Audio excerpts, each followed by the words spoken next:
Welcome to Empirical Pea Pod. Thank you so much for being here. I appreciate it. If you could please subscribe, follow, share, like, comment, whatever the hell happens when we do these things. I'm your host, Tim Day. Let's get to the show.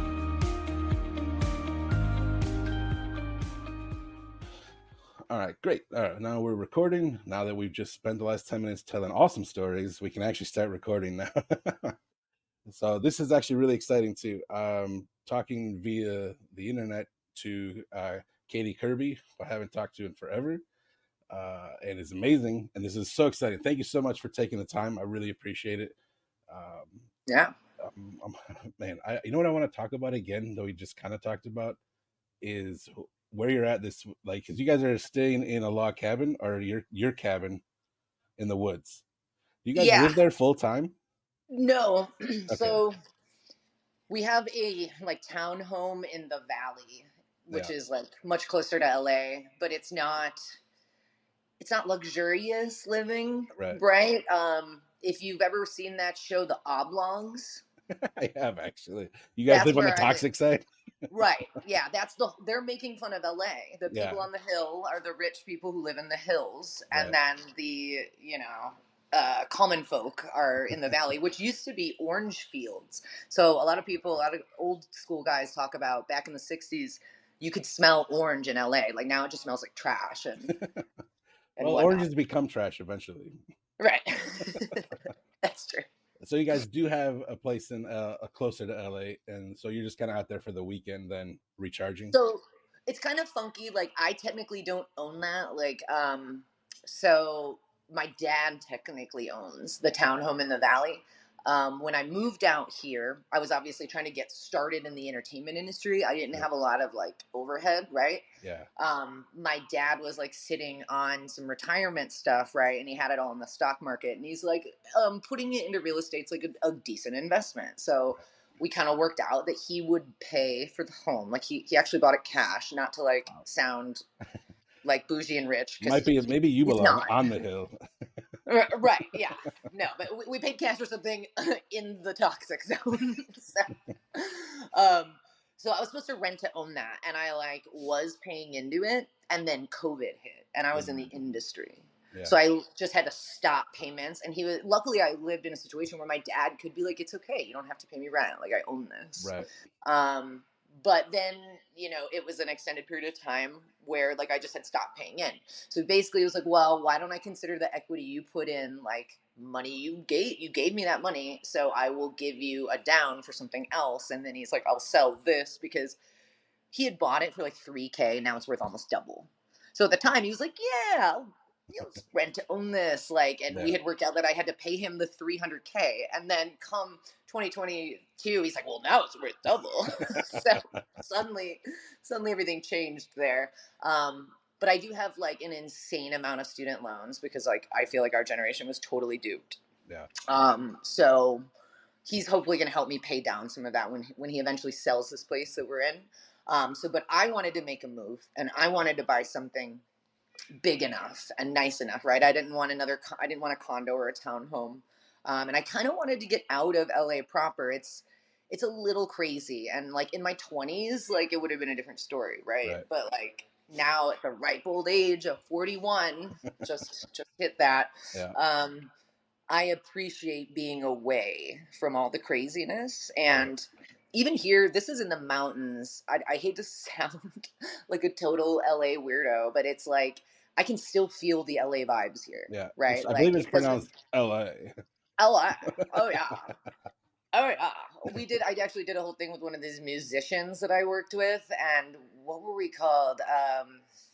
We had a few names. It was Namaste LA, and it was just fake LA people that are I do yoga, I have crystals, and there was just one scene where we were just getting more and more oh my god, until you couldn't even understand what we were talking about.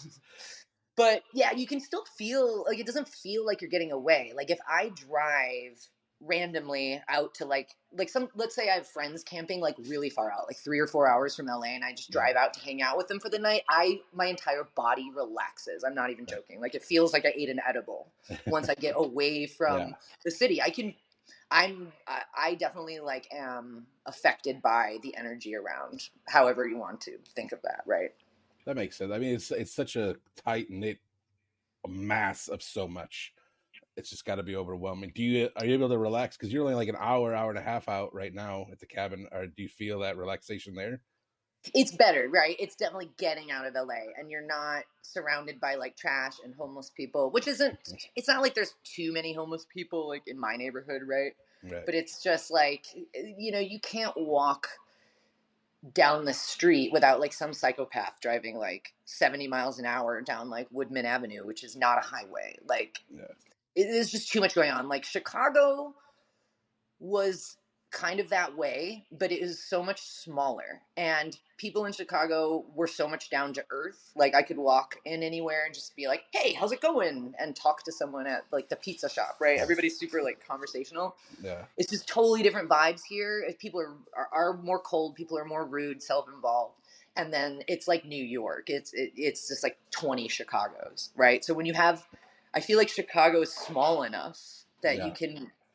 you feel more like you know it. I don't know. It's just a totally different world, right? Like New York and LA, it's just like vast forever, forever, forever. You're just lost in these cities, I feel.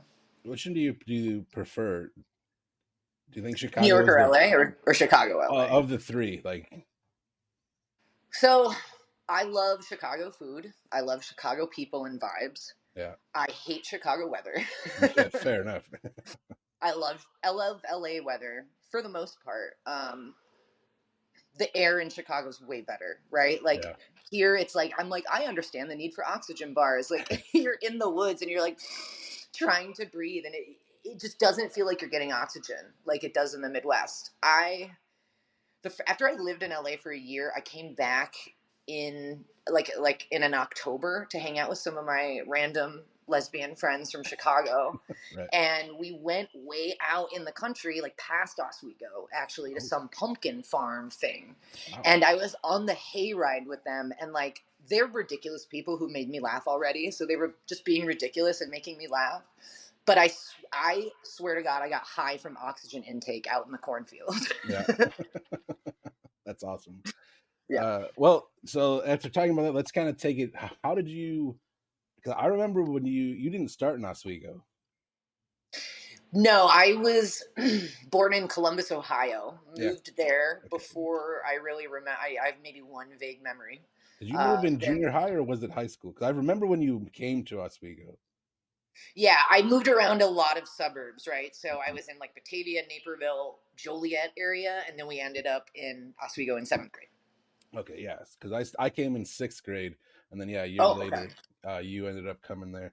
So because that's kind of how you kind of met. We all went to Trauber and Yes. came up, and then through high school.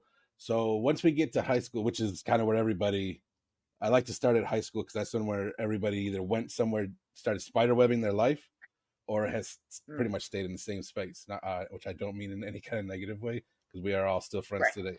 So after high school, where did you? Or actually, tell that story again. You told off the air because we were just talking about Oh, the high school, the phones. shenanigans in high school. Yeah, Yeah. and It started because you were mentioning people from the above class of 2000, yeah, and I didn't recognize their names really, and I was like I feel like I was closer with the younger generation, 2002. yeah, And it made me think of something you said, made me think of something I've talked about where technology and timing can play such a different role, right? And we didn't touch about like the difference between like the millennial generation and like Gen yeah, X, right? So this right, is kind of playing into it. Like I feel like 2000, the class of 2000 for whatever reason just kind of leans toward Gen X while we are the geriatric millennials. I right. felt like there was kind of a split with us. And why I'm saying that is because we had those Nokia phones.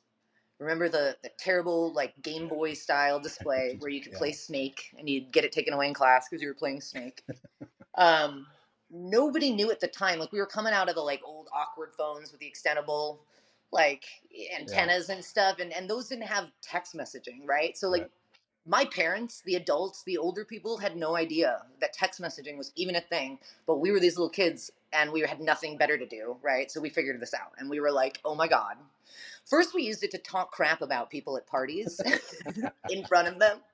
Then we realized we could use it to sneak out of class. So many times, like Jennifer and Heather, or actually Jennifer and I remember would always be letting in Heather because Heather loved to leave class. She would leave like Yeah. almost every day and then like come back.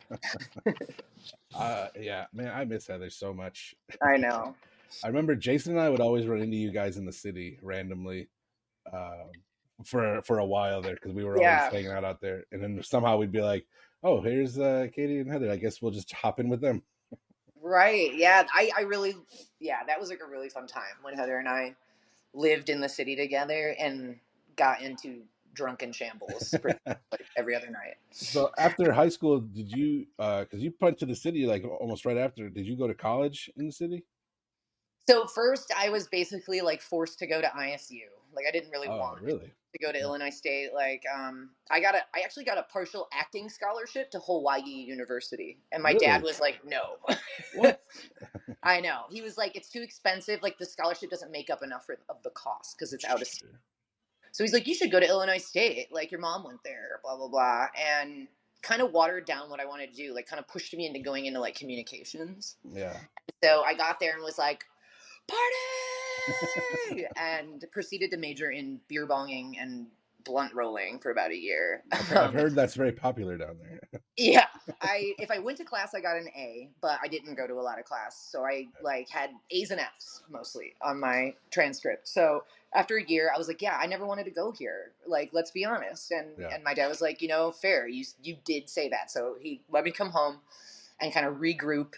And I was watching a movie one night. I believe it was Go, the movie where I don't know if you've seen it. It's like a mid to lower budget movie about drugs. Yeah. It's like kids and they're Isn't like Katie selling Holmes in that? ecstasy. Katie Holmes is in it. Yeah. Yeah. I was watching one of the drug scenes with all the sound and the music, and I was like, I know what I want to do.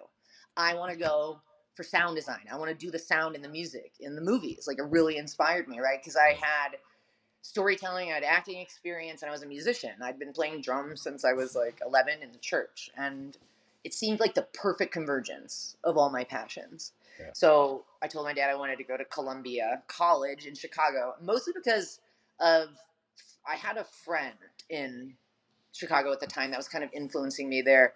I felt like I wanted to be around my high school friends at that time, right? Like it was like so hard to leave. I remember Yeah. just being devastated leaving that tight knit circle of friends at the time. Do you think that even just that idea, because you already mentioned you moved around a lot, and this is probably where you'd stayed like the longest up to that point in your life, you feel like that kind of played a part as being like, I really feel connected here, and I'm not ready to give that up, at least not yet. It, it was the place that I'd been the longest. That's fair. So it could have played a part in that for sure. I think it also had to do with the personal connections. Like you go through times in your life where you just have a new group of friends and it's just awesome, right? Like I Yeah. feel like life goes like in waves. Mm-hmm. And I've had multiple parts of my life where it's like suddenly I have this like new group of friends and it's like everything is like magical. And it's like you go out of your way and like do really nice things for these group of friends, and then from the outside looking in, people feel like they're not included. That's what I would hear from other people later, was like, you guys just seemed like you were this group of people, and it was like we were watching you guys, right? Yeah. Yeah. We weren't, we were on the outside looking in. And like now I have some friends on my hockey team that are like 10 years younger than me, and like I see that in them.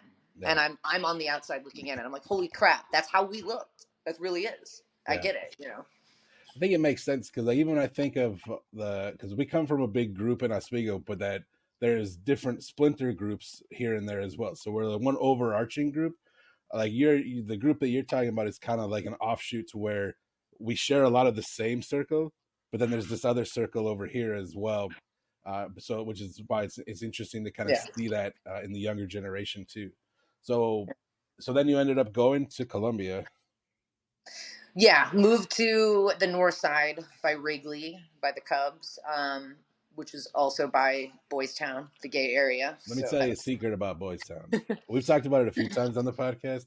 It is the funnest place to be. Yeah. Oh yeah. There's so many good times there. I remember when all the please don't can I make a funny term and then walk it back and you can edit it out if you find it offensive. Well, if you don't mean it offensively, I won't I take it don't offensively. I don't mean it offensively, but I remember before the breeders and after the breeders. I remember when the breeders came to Boys Town. Fair enough. And at first and it was all because of Queer Eye from the Straight Guy. Like Yeah, that show made it cool. Like right. and that people started apologizing to people on Facebook around that time. Like, I'm so sorry I was mean to you in high school because you were gay. Like, I love gay people. It was like, thanks, Queer Eye.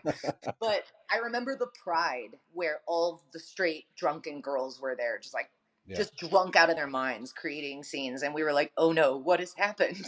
yeah, And after that was about like a 10-year string of bachelorette parties invading Boys Town. So we would right. make fun of those every time we'd see them. Do you? I think it's easy to somewhat take ownership of a community because you genuinely feel a part of it. Do you resent that kind of thing, or is it good? Like it's a positive step, regardless of how we got there. Oh yeah, I saw it as a positive step, but there was just some funny and maybe sometimes annoying, but like better than the latter Right. side effects that came with it. Sure. Right? We genuinely had a great time watching drunken straight girls like make a Yeah. mess of themselves. Right. Yeah. Well, I think it's easy to forget too that we're still realistically still in the infancy of that. So like when you go to somewhere like Boys Town, you're like, oh, this is everything is great and everything's awesome, and then you could literally step right outside of it and be like, oh no, we're still in this old world that it doesn't make sense. See, Boys Town it really is its own world, right? Yeah. Like I honestly feel safe in and it's different So do in I. the realms of that, right? It's almost like there's some Yeah. invisible fence that protects you. But I also was saying to my girlfriend too, like I feel more looked at funny now in LA. Like I thought I was leaving Chicago and coming to LA to like the gay mecca, Right. right? I Yeah. was like, this is where all the queers are. At least stereotypically, you think that, right? You think that? I Yeah. was wrong. Okay, there's a lot of like different cultures here that are more conservative. Like there's a lot of Armenian people here and they're much more traditional, right? And so I remember being in like a parking lot within the first couple months that I moved to LA and then some like weird Armenian or I don't maybe he was an Armenian. I don't want to actually pinpoint his race. That's not Sure. fair. Right. But a non-American accented guy was Nice. asking some other guy in the parking lot who actually looked homeless, to be fair, is that a guy or a girl? And he was like, dude, that's a lesbian. It's like, come on, man. And he's like, man, these people, like the homeless guy was like, came over and was like being nice to me and was like laughing it off. But I was like, whoa, that never happened in Chicago. Yeah. Like, and I remember having like a weird, awkward, short haircut one year and having a hat. And like the only weird thing that ever happened was some dude was like, "Thanks, buddy," and like, like gave me. I was like, he thought I was a dude. But yeah, here it's different. But to be fair, like it may also have to do with, and also you could totally derail this if this is not a thing you want to go down to. Lately, we've moved backwards, right? We got politicized. We had weird things happening in our elections, and I don't want to go down any rabbit holes or any conspiracy theories at all, right? But we have a conservative wave Hmm. moving through our country right now, and Yeah. there are really dangerous anti-trans movements that are Yeah. happening. That's And true. I say that they're very dangerous because people are taking things that there may be some instances of truth, right? There may be some bad people out there that also identify as trans and have done bad things. But we have Right. this wave of people that are like trans people like bad and are like almost like going like dangerous direction, like dangerous political moves, right? Like taking kind of a shuffle towards like Holocaust type stuff, Yeah. pointing out this community of people when you can find probably more instances of it occurring within priests Mhm. and religious Right. people, right? So the fact that we are say and people will be like, well, that's not okay too, but what they're not realizing is that they are not nobody's really taking an issue and trying to ban priests or or segregate them from society. It's like we're somehow accepting that in a way Yeah. that we're not with this trans issue, right? So Right.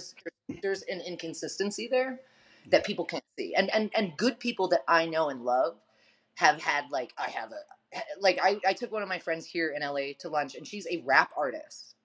She's like, I never would ever I imagine her going conservative. And on her birthday, where I took her out to brunch, she wanted to talk about the trans movement and it being dangerous. And I was like, I literally spent like 2 hours in the car with her, like hammering stuff and like kind of talking through what I'm mentioning Yeah. high level with you right now, right? And then she proceeded to send me um, TikTok and Instagram videos of stuff that was just like very bothersome. I had to start ignoring it, right? And I love her, and I'm not gonna like push her out of my life, but it's just shocking to see that from people you would never expect. Yeah, I agree with that. I've always, I'm of the mind that I'm literally a middle-aged white cis male. Like, my opinion's worthless. It's not my fight, but it breaks my fucking heart to see what's happening.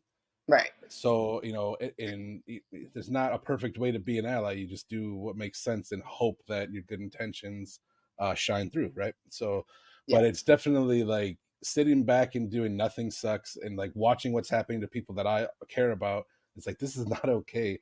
But it definitely feels like we've hit a spot. I mean, we can call a spade a spade. Over, it was the buddy who ran the country over the last election cycle. I feel like we as a people thought we were farther than we were, and this guy Yeah. made it okay to come out and say stuff that didn't make sense. Sure. Yeah. Emboldened people to say, he also emboldened people to say stuff that society had universally deemed as not okay. Right. Yeah, And now we're seeing this argument of, well, free speech. right, But right. like, okay, like, we really want to go down this rabbit hole again, guys? Like, Yeah, clearly you didn't learn from history. You weren't yeah. paying attention. And I think even bigger than that too is the fact that it's different for me to have to sit here and say, okay, you're conservative or liberal or whatever. Let's argue politically about what we want to do policy wise. That's fine. That's not what we're doing. You know what's not political? Human rights. That's not something we're Yeah. going to argue about. That's a fucking thing that exists for Yeah. everybody. If you want to talk about where money goes and what's more important to go after as a society, that's fine. But people is not one of them. Right. Yeah, exactly. I mean, and it's crazy, right? The whole political thing that we're dealing with now has got a lot of different layers to it, right? It's like it's moving parts. It's almost like, when a bunch of terrible things, like a series of unfortunate events, right? Right. Because what the real thing that I think that changed it, about Citizens United, right? I don't. Okay, so honestly, probably do a quick Google, right, just to like read it, because like I may not be saying all the correct information. Don't Sure. quote me on this, but it basically was some, I don't know if it was a Supreme Court ruling. I think it was something in the courts where, yeah, I think it was, because it was basically deemed that money is like has the same rights as a person. Oh, you know what? I didn't know that's what it was called, but I do Yeah. remember learning about that. Yeah, Right. So that's basically, it's messed up. why money is in politics. Yeah, yeah. And what goes back to me, it was because I remember it triggered back in like during after the Great Depression. They pushed through legislation that allowed a corporation to have the same rights as the person, Right. and I was Yeah. like, these dickheads are doing it again. Yeah, exactly. And and that's crazy. And like now that's why we're just seeing like tons and tons of dark money pouring into like specifically aligned organizations and entities, right? Like the NRA is an example of like they're just collecting insane amounts of money, right? And it's like we have made that legal. We've made it legal for like Rick Caruso in LA. You probably don't know about that because it was like LA stuff, but like Sure. basically like a rich billionaire who owns all these car dealerships was like, I'm gonna run for mayor. And we were like, no, like this is like one of the worst people to be running LA. No, right? And he was able to almost buy an election. It was like neck and neck with him and this other person, and he had the largest political campaign or something in like California history or something like that. Like he had Yeah. so much money in Wow. his run for mayor. Like it was a miracle that we beat him. Yeah, it's scary like to think of stuff like that. Uh, do you think that it's like you just mentioned? It feels like we had taken a step back. Do you think that there's at least like hope on the horizon? Like when I look at people, like when I think of like a Bernie Sanders, again, regardless of political leanings or political policy, just as a person, I feel like here's a good dude, and he's been doing it for a long time that nobody paid attention to until like the last 10 years. Right. And then you start seeing people like AOC, and again, I'm not talking about politically. Uh, that's a different conversation. I'm talking about as people and how they see people. Because I always feel like the new generation, the younger politicians are coming in. Like Bernie Sanders was ahead of his time, and I think he'll always Sure. be looked at as that. But now it feels like there's fresh faces coming in that do make sense, that can have conversations, and it's kind of almost like a changing of the guard as these older white men die off or retire or anything like that. Like it. Do you feel the Not all refreshment men, coming? but Well, old people. Like, sure, look at yeah, Dianne Feinstein. yeah, right. Does it feel like Yeah, there's some positivity on the horizon, though? right. And we've got AOC and we've got Maxwell Frost. He's like the first Gen Z to be elected to Congress. Yeah, And he's in Florida. That's great. He's a that yeah, black kid. that's interesting. Um, I love that, right? But we need more of that. Always say we need more Maxwell Frosts. Like it's 99% dinosaurs. Like I work in blockchain now. So to watch like Janet Yellen talk about crypto, I'm like, "Oh my god." These people don't know. They probably fought the internet. Like Yeah, you can find articles that are like the internet is a passing fad. People yeah, are giving oh up yeah, on it, right? right, Like yeah. What's weird to think so like anything that exists at the time, it was a fight. No matter how yeah. much we love it now or need it, at some point it was like a tooth and nail fight. 100%. But why are we? Why is there at very best, or at the very least, there needs to be more balance, right? Like we shouldn't have like two people under 50, and then everybody else is like nearing like hospice. Yeah, Like it needs to be more balanced because that's just not representing the people. Like that's not a democracy, right? If right. it's like we're actually slowly becoming a large oligarchy or however you say that word. I never feel like I pronounce that word right. Right. Of elders, Hmm. right? Like the elders decide what we do, and like the elders don't even understand technology. Like they're out of touch. Yeah, I So agree completely. yeah, how can you call and then if you get into a political argument, people are like, we're not a democracy, we're a constitutional republic. Okay, Yeah, whatever. Whatever. The whole purpose of Congress is supposed to be representative of the population, right? right. And it's just Yeah, not accurate. Just like the Supreme Court is not like whether or not you agree with anything, it's like they're clearly not representing the will of the people. Like look at the yeah, stuff that's happening in Kansas. Like there are conservative states that are being like handed like abortion votes, and like they're going the opposite way that you would expect. They're voting to keep abortion legal, right? right. In places like Kansas. So clearly there's a discrepancy. Yeah, I agree, and I think it's too that as much as they use the media and the internet can be used to kind of block a vision, it also can grant you vision just as easily. Where like people want to fight against something like a Planned Parenthood, and they tell you, "Oh, it's abortion, abortion, abortion," and then you turn around and be like, "No, it does all this as well."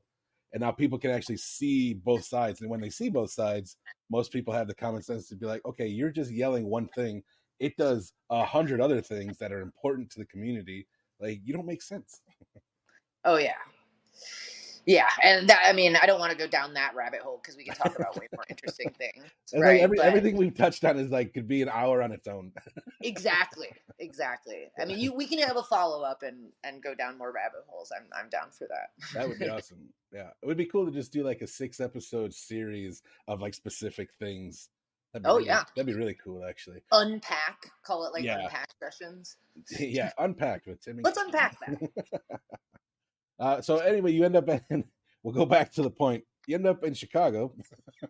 Right? You Wow, go that off was to far back. college. Well, you bring up Boys Town, it's gonna tangent for a minute. Right. It's a magical fun place. Oh yeah. So how and did you go all 4 years then to Columbia? Correct. I actually went an extra half semester because I wanted to take more Oh, classes. nice, because you're a nerd. So I know, right? More like I was an idiot because I was just taking out more loans. Oh, right, right. Because like that, my dad didn't tell me what he was doing, and then like I talked to somebody later, and now that I know finance, I'm just like, oh my god, like you convinced a 17-year-old kid who didn't know what they wanted to do to take out loans on a balloon interest rate. What were you people smoking? Yeah. The baby boomers, Matt. Sorry, we can go down a baby boomer rant too, but not okay, right? Let me just say that oh, my all of I'm the least educated person in my family. Both my parents have master's degrees. My sister went to Yale Medical. I am over $100,000 in debt. Wow. Well over $100,000 in debt from college. Yeah, that's crazy. And even that's got to be like over 20 years ago. Oh, well, 20 years ago at this point, right? Yeah, the first loan I took out, actually, the very first one I may be able to get one thrown out, right? Because Yeah. no, I think I make too much money now. If I had stayed poor, I could have gotten the very first round of loans thrown out. 2002 should have been if we went Yeah. right out. Yeah. Yeah. So 21 years ago, that's crazy. What did you get a 4-year degree, or did you get any degree? Yeah, I got a bachelor's in arts, Okay. film and video, with Nice. a technical focus on sound, post sound. But I took like pretty much every sound class you Yeah. could take at Columbia. It actually sounds fancy as hell. It was it's kind of fancy because it was just like Columbia's. It's not Columbia University, right? Columbia College is a Yeah. liberal arts school, Sure. so they don't like not they don't look at your high school stuff and deny you. Like Yeah. you could be like basic barely passing, and if mommy and daddy have the money to shell out, you can go to Columbia, right? Yeah. So it's not like that's what it was missing. There's not like you earned getting here, Mhm. but you can pay a lot for a pretty diverse, different, and industry standard degree, right? The stuff I learned was literally what they did on set in Hollywood. Where if you went to DePaul film, that's not the case. You didn't really learn industry standard, and you paid more for Oh, DePaul. really? Yeah. So, did you stay in Chicago for a while after college then? Yeah, because during first I was a lesbian pizza girl. Is that your official title? Right? Basically. Delivering pizzas in Lincoln Park, like one of the snobbiest North Yeah. Side neighborhoods in Chicago. And I was hanging out with some very interesting, slightly older lesbians than me at the time that I met through Shayna, who I knew through Adam from his DePaul Theater School group. And so Shane introduced me to this group of Chicago lesbians because I had recently discovered that I was a lesbian. And one of them was named Big Mama. And she was like the bar back at the lesbian night. And like everyone knew Big Mama, Yeah. right? Um, and they were like the cool lesbians. And like, so I just ended up becoming friends with the chicks who like ran the shit. And I was like, I'm learning to DJ. And I like got this stuff and started playing with records. I remember playing like Bjork records in the living room, Yeah. like all fucked up for the lesbians and them loving it. And then the first actual like in like an official DJ. I fucked around at an open mic, kind of played around in a DJ booth that I saw, but I won't call that my first DJ gig. The first one that they actually booked me at the lesbian night was a iPod DJ. Like, was it like Urban Outfitters came out with some like clunky Newmark iPod DJ mixer in like 2005, and it was awful. Like the Yeah. queue was like delayed. Like you couldn't even mix because it wasn't an on time queue. Yeah. But we advertised that people could bring their iPods and we'd play stuff for them, and we would just mix live like for people, and they liked that concept, right? So that it wasn't like I couldn't DJ, like I couldn't DJ mix, I couldn't mix and Right. blend the beats together that night, but it brought people out, so they were like cool, yeah, and I just kind of got my foot in the door there. And then since I was playing at one popular lesbian night, all the lesbians knew me, and so I started getting asked to do other lesbian nights. So that was like my bread and butter, was the queer and some like gay bars, right, in Boys Town, but mostly queer. And then every now and then I would get like a non-queer gig, but like that was kind of like my niche, Yeah. right? So that was like what I did for the rest of college. Was my job was actually DJing. So that was really cool. Back in the day, I made good money for my age and like what things cost back then, right? Yeah, that's awesome that you kind of just fell into it. Also, you just made an interesting point because you just differentiated gay and queer. Yeah. Well, so I throw around terms because I'm also older, right? Like Right. Well, when sure. we were in high school, gay wasn't even okay. So I will be like, that's gay. And like younger people will be like, that's offensive. Yeah. And Yeah. technically, gay is specifically referral to a homosexual male. Right. Queer is kind of an umbrella general term. Yeah. If you don't want to specifically call yourself a gay, a lesbian, or a Right. bisexual, because Sure. there's it's not even that like trinary, Right. right? Like there are some people that call themselves pansexual. Yeah. I have a hockey friend that is very queer, but like she literally has been dating dudes lately, going on dates with dudes, and I was kind of like giving her shit about it, and she's like, I can't remember what she said, but she's like, I'm something, and then she was like, I'll roll anyway, I'll go any way you push me. Like, so it's like whoever, she's just attracted to whoever, right? Right. Like doesn't matter. Well, I think realistically, it's sexuality is a spectrum, right? Like, Yeah. I'm always like, I understand as people we feel the need to put labels on things, which is usually when we Yeah. get in trouble. But I feel like there's a spectrum, and everybody's somewhere on the spectrum, whatever they decide is comfortable for them. But you're attracted to who you're attracted to. It could, Yeah. it's just unfortunate some people are afraid of that idea. Right. Yeah, and I mean that's my running theory is that most of the like get the queer, like, crazy far right. I think a lot of them are either fighting their own feelings Yeah, or they were abused by a male at some point in their life, which yeah, is tragic. It's not fair. They didn't I deserve agree. that, right? But For sure. Yeah. And I think as we're still in the infancy of mental health playing a bigger picture in our Mhm. society. I think as we go forward with that, like it's going to continue to improve. Also, a side note I want to just say, and while we're talking, because you just mentioned that we are older and our vocabulary may or may not offend. We're generalizing in general. We do not speak for a community, and we do not have the Yeah, answers. We're just talking about our own scope of existence. And so, 100%. but it's coming from a genuine place of love, that I can promise you. Right. These are my opinions. They are not the Yeah, opinions of the right. podcast. Right, yeah. And if it comes out of my mouth, hopefully it's an opinion of the podcast, but I'm not smart, and sometimes when I hear myself back, I'm like, I'm an idiot. Well, that's why we have editing. That's true. That is why we have editing.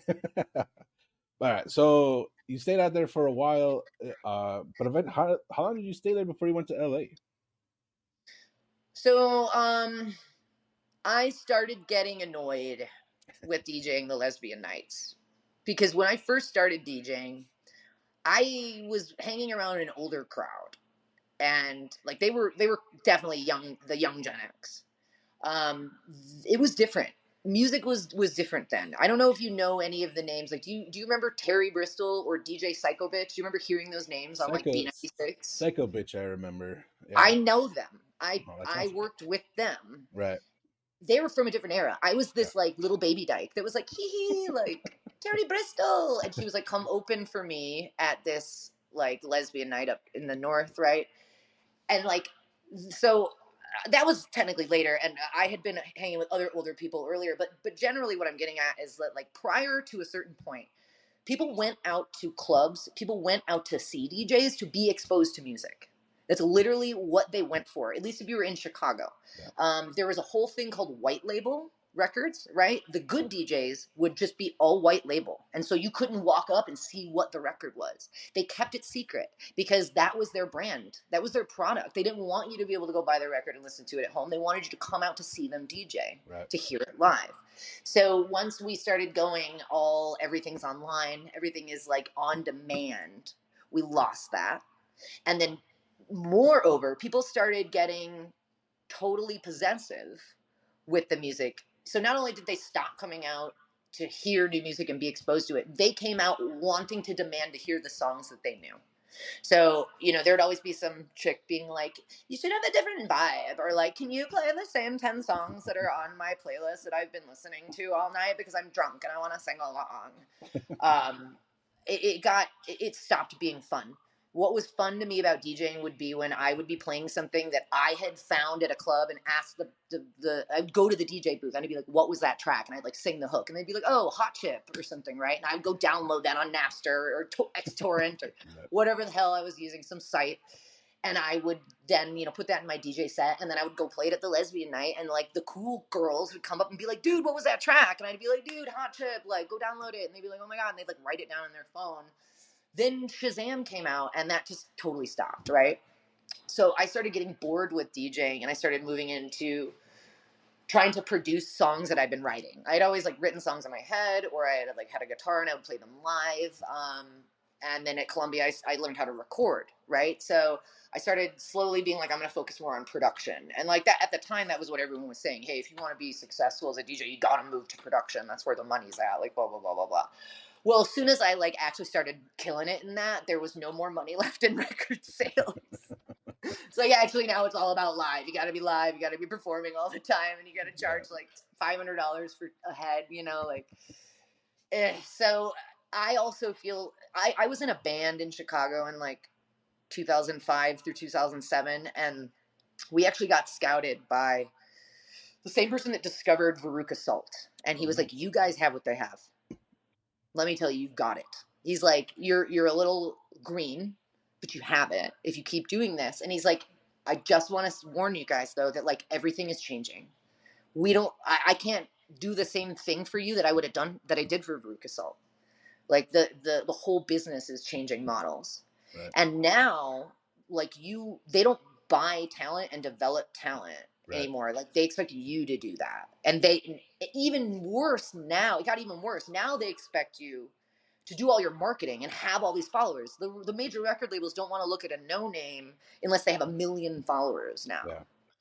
And so there's just like you either have to like be Alec Baldwin's daughter, or you have to win the jackpot, right? And like know how to like market and then just get lucky. And so I went through a whole music industry journey, and I got signed to a label. I released a few tracks. I got like 500,000 streams on Spotify. I worked with some really cool artists. But I got to a point where I was like, the money's just not there. Yeah. Was that while you were in Chicago? Because I know you have. Sorry, I moved really quickly down the line. I was going to say, were you still in Chicago? Because you have a ton of stuff on streaming, Spotify, Amazon, under KRBY, Kirby. Was that happen while you were still in Chicago? So I released one track before I left Chicago. It was called 1871, which is the year of the Great Chicago Fire, if you're a history nerd. And it's a really it was my first track, right? So there's some great things about it, but like I knew at the time, I was like, this song is better than this production. Mm-hmm. And so it went out, and it was kind of like my first thing, and then I kind of started working on other stuff and kind of rebranding a little bit. And then I think the next thing I dropped was my Christmas album, which I started working on in Chicago. And one of the vocalists on it is from Oswego High School. His name is Gunnar Jebsen. He was from 2003. Yeah, I actually jammed with Gunnar when he lived in Fox Chase. When he was still like, God, he had just moved here. Because I'm a big old music whore, and anybody that played anything, I wanted to go and jam with back in high school. So I remember That's awesome. That is awesome. I was actually, I love that Christmas album. Actually, thank you. It's so good because it's traditional, but it's just got enough of your signature to where it's like it's just genuinely a delight to listen to. Thank you. I really appreciate that. For sure. When I put the description, I'll link the stuff to your Spotify, because the stuff is really good. I know you just put out an album in like July. This July? Just last July. I didn't put out an album. I don't know what that might have been. Did I post something? What did you see? Idea. There might who knows? It might be my label that makes me no money, but whores my music around for me. That could be, yeah. So, but you've been doing it that's a long time. Because how long have you been in LA now? 2016, June of 2016. So you've been putting out music for a while, and it's crazy because I think when people look at it, like our last album that my band did is on all this stuff as well, and it's like I think when people see that, it's like, oh, they must be successful and bringing in Right. money because they're streaming music, and you're like, no, any dickhead with $80 can stream whatever they want. Right. Yeah. I do. When I first got 1871 on Spotify, I remember people thinking that it was not. It was really hard to do that, and I was like, Yeah, no, like you can do it too. yeah, anybody can do this. Was so you said you were getting bored? Is that kind of the defining factor? Then was like, all right, it's time to put Chicago on the back burner, and like, was your first choice to go to LA?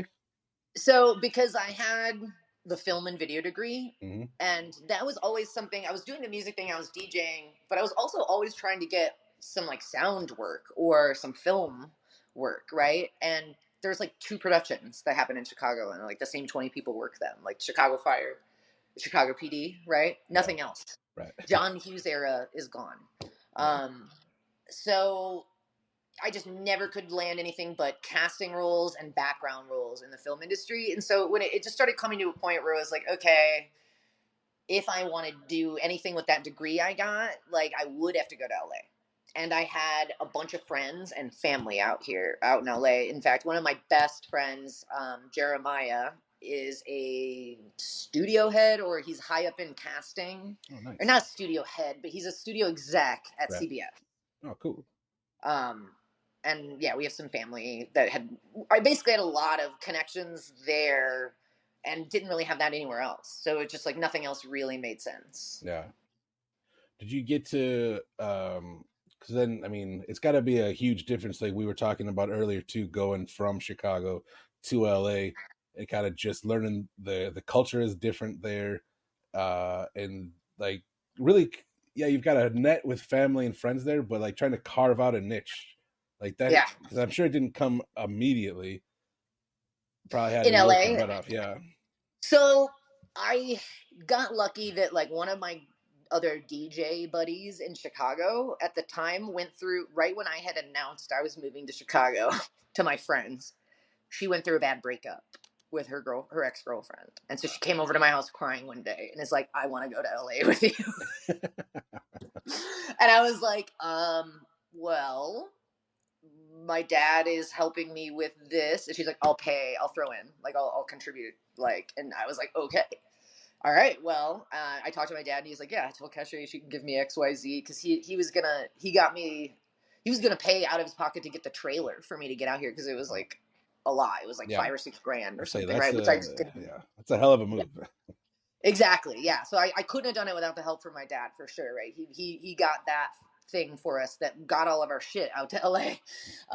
But so it was just worked out that she jumped on it. And so like having a friend out there made it so much easier to deal with, right? We had somewhere to go. We had somebody to go places with. So me and her just hung out a lot initially, kind of made some new friends and like DJ friends and stuff, and went to some parties and some nights. And then we ended up landing. I think she found the link. It was like she was always on Craigslist, like looking for shit. And I'm like, what are you doing on Craigslist? Yeah, She found some like streaming job, and we both applied for it, and they loved us, and they made me like sing like on in the interview. They made me like sing a cappella in the room, right? And yeah, then they were like, we love you guys, you both are great, blah blah blah. And then so they're like, come back and whatever, you're hired. And then I come back, and before I did any streaming, they're like, wait, you have all this sound experience? And I was like, yes. And they were like, how about we give you a different job and we'll pay you a little bit more and give you full-time hours to do sound instead of streaming. And so I was like, okay. So I became like the sound lesbian of this streaming crew. So I like knew all the artists because I was always going into their rooms helping them yeah. I and like setting that up. lesbian is part of every job you have. Always.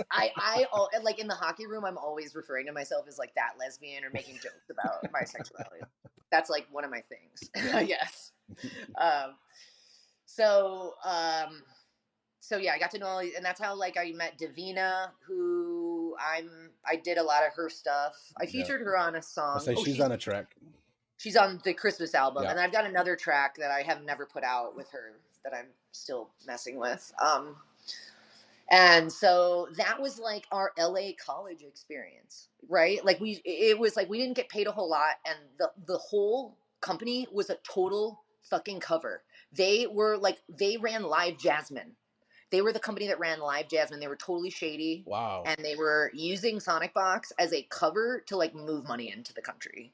that's crazy. Yeah, so we ended up all losing our jobs eventually because at the time we were like, this can't last, Yeah, right? Like this is too weird and cool yeah, of a job.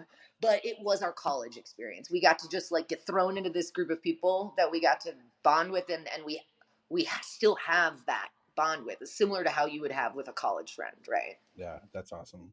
And that's where so that's what took the Christmas album from an EP that I was fucking around with in my bedroom to a full-fledged album, because I had all these amazing vocalists that I was like, oh, I'm just gonna feature like dum dum dum dum dum, and boom, like done, How did you? brilliant cut. So, how did you end up getting Gunner on anything then? Was Because he? I remember I started it in Oh, Chicago. that's right. So he, but that was Yeah, been like the first couple of tracks you done. correct. Yeah, the Okay. first 4 or 5. So the reason that started too is because I injured my hands at a warehouse job I had picked up for extra cash. I was like loading trucks, Yeah. and I like loved it because I was like, I'm gonna get ripped. Just like Yeah. drinking like muscle milks, like, yeah. My one friend was like, I played college and soccer, you're not gonna get ripped, you're a female. I was like, whatever. And then, like a month later, I'm like, my wrists. So I was literally had to get like workers comp for like 2 months, and I couldn't work, and it was like Christmas time, so I was like, I'm broke. And so for my mom's Christmas present, I decided to reproduce and try to sing "Oh Holy Night" for her because it was her favorite Christmas song. um at least from what my childhood, when I gave it to her, she was like, oh yeah, this was my favorite Christmas song. I was like, god damn it, mom. But the instrumental was so good, and I realized that like "Oh Holy Night" is so hard to sing, and I was like, I hate my voice on it. So that's why I ended up putting Kelsey, who's an LA friend, on that eventually. Do you do the vocals on any of your stuff? I know the I'm Christmas album. on "Merry Christmas Baby," the Okay. like Okay. All right. Zach Hansen cover. Yeah, I Yeah. know. Because I was gonna say that's the only one that doesn't feature a guest. So I was like, that's got to be you. Yeah, That makes correct. sense. All right. So now we're in LA. We get past your first insane debacle with the live Jasmine thing, which is crazy. Where did you go from there then after being broke then and doing the Christmas thing? Let's see. So Sonic Box ended, and I got a severance check.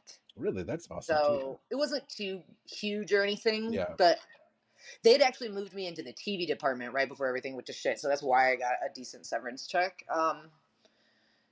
They were illegally operating a studio in LA. They got shut down by the city. Um, That's awesome. so I was unemployed for a while, and I may have started the Christmas album at that point. And I even got a part-time job. I think I did. I think I just like didn't get anything right away, and like went full balls in, like, I'm gonna try to make as much music as I can while I can stretch out the severance check. And um I had dad as landlord, Yeah. so he was flexible. And then after I released the Christmas album, I was like, I got to get something just to have something, right? It doesn't even have to be industry. So I got a part-time gig at the ice rink that I went to and played hockey at because I knew the owner and stuff. And I was like, yo, I spend so much money on ice time. Like, at least I can get a discount, free ice time. And that job actually is what pushed me to quit cigarettes, because I was like, I don't want to smell like cigarettes Yeah. in the ice rink, because like my friends are coming in to play hockey. And so I did. I quit, and I haven't touched one since. All right. Um, Notice that you started getting more stamina and your breath and stuff like that as well. yeah, Like, my voice is actually better. I have a lot more high range, so I need to get back into trying to do some vocals now that I definitely have a better range. But yeah, so then while I did the ice rink for a little bit, and then I got hooked up with a company called VTS that did like video and sound stuff that I had interviewed with in Chicago and got on their roster. And it was just like lucky timing. So they pulled me back on their roster. And so then I started working again, right? And I did like Sony Studios and Disney for them a couple times. Like, a lot of it was like corporate shit, like you're going to yeah, set up some stuff at the Hyatt or right. whatever conference room. Yeah, But some of it was legit too, and like that doesn't matter. It's like work is work. yeah, And it sure. was all qualified for union dues and stuff if I wanted to roll into that later. And then also was getting like I just had I've always been good at networking. I've always had friends, so I would get like asked to do sound on some like random indie film or short, right? I would get booked on doing location sound for stuff, like especially if like there was a couple that were like queer or they had like a lesbian sex scene, and so they literally they're like the sound person has to be in the room with them. They're naked in Right. the shower, so they'd prefer a female. Right. Stuff like that. So it was a combination of my networking and then like staffing companies. And that was going really well, and I was like building on that and getting more and more networking and getting into like more of Hollywood stuff. And then COVID hit, so then like that's where the real pivot changed. But Right. let me also, I forgot to say that the ice rink in the valley where I worked at for a little bit is actually where I've seen the most famous people. Really? That's where I met Justin Bieber and had to fix his helmet for him. And he's actually, I always like was like, Justin Bieber's such a douche. He was actually super fucking nice to me. Yeah. But he is a little bit of a diva. Let me just say, his personal assistant comes in after he skates and has to clean up after him and get his, because he just leaves a shit all over the employee locker room. And they dry clean his hockey jerseys. So That's hilarious. right. That's so funny. Have you always played hockey then? I'm sorry, what? Have you always played hockey? So I was a soccer basketball kid and I wanted to play hockey. My dad was like, man, it costs so much money. Like, man, all the gear. I don't want to buy the gear. So he was always talking me out of it. But he Yeah. did get me skates and a stick and like a plastic goal to set up on that lake in Oswego. Yeah. So I would play with like the neighborhood boys and stuff. So I was like not afraid of skating. I just was never taught proper stuff. So I ended up dating a hockey player in Chicago and made her get me started. So I always joke, I'm like, Dad, I would have gone to the Olympics if you had just let me play hockey. What position do you play? It depends. I mean, usually I technically play them all, but I'm most naturally a center. That's usually what I played in soccer. Um, but sometimes I play D because when you play in adult league, it's like very, very diverse. Like some of the adult leagues, it's like half the skaters are like really new or like don't know how to skate, and then some of them are like D1 college hockey players. Like I literally played against an Olympian last weekend. Wow. So In the tournament. You played in a tournament in last the tournament, yeah, You yeah. guys, how'd the tournament go? We got all the way to the championship game and choked. Oh, that's still awesome, like, to get to the championship game. Yeah, we did really. We technically should have won, but it's fine. We had fun. That's good. What's I mean, geez, I feel like you've done so many things, and also like you're just naturally good at whatever you want to do, which is just I find it annoying. I mean, it's awesome, but like Sometimes I'm not there's good at things stuff. that I do that I'm not good at. Really, what have you tried that didn't work out? I'm not. I should be way more handy, right? I'm a computer lesbian. I'm like Yeah, I can build you a computer, yeah, but if I can and I can like I have a power drill. yeah. I've done some stuff, but I'm I pretty don't sure claim that that I'm all good at it. lesbians have to have a power drill. Right, it's a requirement. But like, yeah, my girlfriend is a little bit more handy than me. Like, she'll put Yeah, together more stuff. Like, I'll get frustrated, or I'll like put a hole in the wall with the drill. But what I did realize that I'm pretty good at is painting. I painted the whole cabin myself. nice. So saved myself like 10 grand, Yeah, and I also got really good at mudding. So like a lot of people do spackle, uh-huh. and spackle sucks, and Yeah, because you can see it, and you have to put primer on it. yeah, But if you just get like a one of the it's called like sheetrock 45 in Canada because the guy I watch is a Canadian on YouTube, but it's called something else here. But it's basically just liquid drywall. Mud is the term for it. yeah. So you like mix it up and then you patch the holes in your drywall. I loved mudding. I was like, this is so like therapeutic. Yeah, that's awesome. Well, I mean, there you go. So you're handy. You can do everything. In more of like an artistic way, though, right? That's Like, right. As long as you can pull it back to that liberal arts, yeah, you're handy. there we go. So like I mentioned or you had mentioned, just kind of glanced over, uh, finally being comfortable enough to come out while you lived in Chicago. So that had to be in your 20s, right? Yeah, so the first time I hooked up with a girl was 21 and then started dating my first official girlfriend by 23. Did you? I'm curious to like, because there's so many heartbreaking stories about teenagers and younger kids that spend those years kind of confused, and some horrible adults will try to push them in directions. Did you feel any kind of way when you were a teenager? Not so. I definitely felt just general pressure from, and not pressure a little bit, and also like resistance or not positive energy, right, towards Yeah. the idea of homosexuality from society, and also a little bit from my parents. Like, Hmm. if I'm being honest, like my parents are very supportive now, Sure. but they, had a little bit of misconception and preconceived notions about gays. Definitely through my childhood. Like I brought up some things that my mom said to me as a kid that I was like, "You said this, Yeah. right?" Like, and she was like, "Oh God, I'm sorry." And, Yeah. At least she was we've receptive. learned. Yeah. What's that? At least she was receptive. Like some people just, Yeah. that never happened. Gaslight the piss out of you, Right. and whatever, and then you're just left with more trauma on top of trauma. Right. Yeah. So was that's good though. I mean, it's good to not have a horrific dealings with, because there's enough of those in society. So it sounds like it's pretty, because like I mean this in no disrespectful way, but in junior high you were always kind of like a tomboy. Like, so you play hockey, you played sports, you did all the stuff, Yeah. but it wasn't. At least at that time, we were a bunch of kids. Nobody was thinking, "Oh, she doesn't like dudes." Probably nobody gave a shit. Some people. Well, that was the weird thing too about Oswego was that like it was a shift. It was, and I don't know if it had to do with the location or if it more had to do with just the time in our lives. Like that is around the time where things changed for people, right? But I had gone to Manuka Junior High in sixth grade, which is suburbs of Joliet. It's Yeah, technically more remote, and you would yeah, think less progressive than Oswego. Maybe not by a lot, but sure. Especially still. at that time, Manuka was tiny. Right.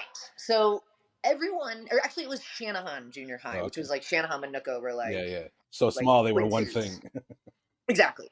Um, and I don't know if it was just because I'd always been just this super soccer player and track athlete, and I'd always been a gym leader, so people were just like, "Well, that's what she is," and just respected me for that, or if they just hadn't become aware of sexuality yet. But nobody ever made me feel weird. Yeah, I had my group of friends, and it wasn't like I was super popular or anything, but I was happy there. I was content. I was yeah, fine.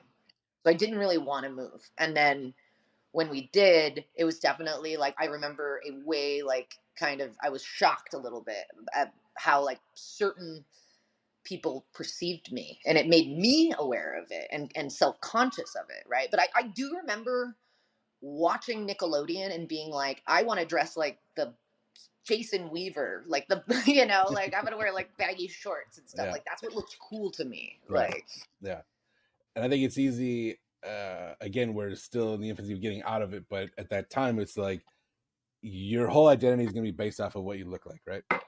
Because we're oh judgmental yeah, of people. So you see something that's like, "Oh, I'm gonna make." You're wearing baggy boy shorts and a baggy t-shirt. I'm gonna decide everything else about you from that, right, which is yeah, unfortunate. But yeah. and I work in a junior high now, so I get to see.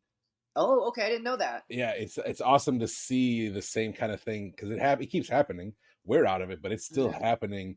But the mentality of the children is changing, and it's awesome to kind of see how it's changed in positive ways. And there's definitely still some negative things there, but like, or you see adults that are like been teaching for 30 years, and you can see them like judging these children, or Really? potentially ruining their experience because they don't know any Wow. better, and they're still like they're stuck in the 90s when they were started teaching, and you're like, you're not growing with the time. Like some of them do, like, don't get me wrong, but some of them don't, just like anything else. Sure. So it's Well, fascinating to watch and to play my little part of trying to give them a safe place and guide them wherever they feel like they want to go, and be like, yeah, you can absolutely do that. Like, there's plenty of like, grow little child, grow. fly, little birdie. So now you've been in LA. We've put out the Christmas album. Your label whores you out as much as possible. They did. Well, they keep re-releasing. I signed Yeah. one song away to them, and Okay. so they keep re-releasing it, I guess, on Well, different. I looked it up while we just took a break for a second. Uh, there's an album called UFO that came out in July. It's got to be What You Like, right? Because that's the song that they have the right to just reproduce all they want. No, maybe there's another artist with your name. There is, I think that there is somebody trying to take my name, and I definitely had it first. Yeah, And I that. think I've been shadow banned on Twitter because of it. Oh, yeah, you should look into that because the Christmas album still pops up, but there's a bunch of other stuff that is not. One of these is just Interesting. one of the top song is literally just called the N word, and that's Oh yeah, it's a rapper, and there's also a rapper KIRBY too. I'm like, what is going? And actually, what's ironic is that my first record deal ever offered to me yeah, was to be a white female rapper. really. Yes, Imagine what that would have looked like. I I did it. Amy Langus can tell you. She can sing some of it. She's one of my favorite people ever. I love that girl. Oh yeah. She was like texting it to me like a year ago. I was like, "You still remember it? It's so bad. Like it was a call. It was like dorm rap. It was like me and like three. It was two other white people and one black dude Right. trying to make college dorm rap. Like it was so bad.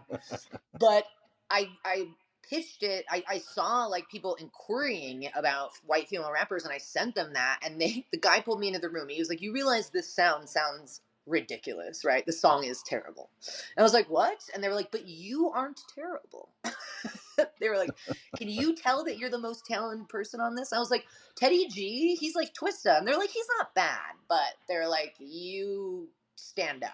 And I was like, "Oh, okay, cool." And they wrote me a song, and they had a couple other people that they were talking to, right? But Sure. they gave me like a song that had been written by like some songwriter and a beat, and they were like, "Practice this," right? So I had to like memorize it and stuff.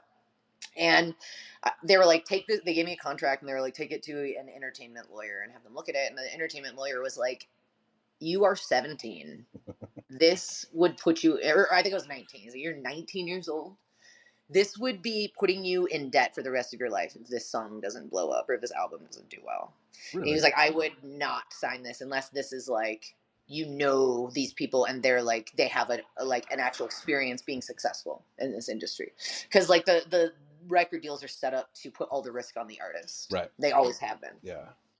So I ended up turning it down. But what's interesting was that when Kesha TikTok came out, I was like, there's something really familiar about these lyrics. And I think it was the same writer. I don't have proof. Really? But it was literally one of the lyrics was about like brushing my teeth with a bottle of Jack. I'm not even kidding. That's one of the Yeah. only lyrics I remember verbatim. I mean, that makes sense realistically from a writing perspective. There just goes down to the next person, right? Right. Or I figured it was just that writer 10 years Yeah, later in yeah, his that could be career or too. whatever. That was his Yeah. big break. He finally got one. Right. That's my theory. Yeah. I'll let you know if I find any evidence that supports that theory. I gotta think of. I mean, probably a quick Wikipedia search will say who wrote it. Do you remember his name? True. No, No, no, I that's going to don't. be the problem. Yeah. Yeah, that was so long ago. Yeah. So what's? I mean, I feel like we've covered your life, your exceptional life. You asked me about like going where you were asking me about Chicago, I feel like, right? When we took a break and then I deviated. I jumped way back to 19 talking about this rap album. Well, I was just curious. I would just wanted to kind of flesh out that little piece from Chicago when you became comfortable with who you are and how that related to because 21's kind of can be. I mean, depending on everybody's journey is different, but it's pretty old, realistically. Yeah. And it was like honestly when I look back at it now, it was like I'm very sensitive to vibes, and I'm really good at reading people and energy, right? Like I can Yeah. pick up on if someone's like weird with me or weird in general. Sure. Really sensitive. I'm really sensitive to that, right? Yeah. So that combined with like the shit my parents would say just had put me in this state where I was like I had to just like I had been trained over time to just think away from that. Mm-hmm. Right? I had been conditioned by Right. my parents and by society. and I was going. It got to a point where I didn't want to do the hard way, right? Like junior high, it was crazy. Like by 8th grade, I was like, I'm just gonna go to Kohl's and like get this like kind of pink and purplish sweater and like Right. blend in a little bit Right. more Yeah. because I didn't want. Blend is a huge term, I feel like. Trying to like, Yeah. if I can just blend, nobody will call me out at least. Right, right. So it was kind of like I started moving towards a path of least resistance, right? And when I started dressing a little bit more girly, like suddenly, like not to name to call anybody out, but suddenly people like Ashley Byer were being nice to me, right? Right. And she was like super popular in junior high. I Sure. played basketball with her, right? Yeah. And so I kind of leaned into that because like I suddenly felt like I was kind of accepted. Yeah. Well, it's gotta be tough And though too to kind of like come from a background of more tomboyish, and then to kind of at least even if it's subconsciously, that you're trying to blend, and then they react positively to it. right, and not to say that Ashley Byer, because I'm calling her name out directly, not to say Yeah. she was mean to me before. I No. Yeah. don't Yeah. have any specifics on Right. that. I Also, just not to say remember that there being. she's a good person. Also, like that's not Yeah, to say she's a exactly. bad person for anything. This is about you and how you're feeling at the time. Right. Yeah. But I remember the basketball team and the popular girls on the basketball team suddenly accepting me, and or it felt like that, right? Maybe Right. that wasn't really what was going on, but that's what it Sure. felt like. Yeah. So then I just was like, okay, leaned into that, like being girly-ish, but still like edgy, right? Right. Like I Yeah. was never like Right. girly. You never felt like you sold out, right? Right. I don't know. I mean, maybe a little bit, But it was maybe, it was just crazy how it was like you weren't, it was like I subconsciously felt like gay wasn't an option. Right. And it had ingrained in me for so long that I wasn't really even that consciously aware of that by high school. Sure. It was just like I was falling into the pressures of wanting to fit in and felt better fitting in. Did you date at all in high school? Like you, Boys. yeah. So you did have a couple of boyfriends throughout high school. Mike Dornbos, who's unfortunately passed recently, is very That sad. is unfortunate. Mike Dornbos was my I first boy. loved Mike Dorenbos so Yeah, much. he was a nice guy. Yeah, he was awesome. Um, and then Dan Walsh, who Really? has the same birthday as me. That's funny. Weirdly enough. I did an episode with him. I'm very close with him. My sister and his brother are married, actually. Oh, that's cool. Yeah, so Sorry. we consider ourselves pretty much brothers. I didn't know that, and I feel like I should have known. That's interesting. I think it was because we were also getting around the time where people were starting to actually get sexually active, and Right. I was like still gay Yeah. down below. So it was Sure. like, hey Dan, like let's go like smoke weed in the country because that's Yeah. actually what I want to do with you.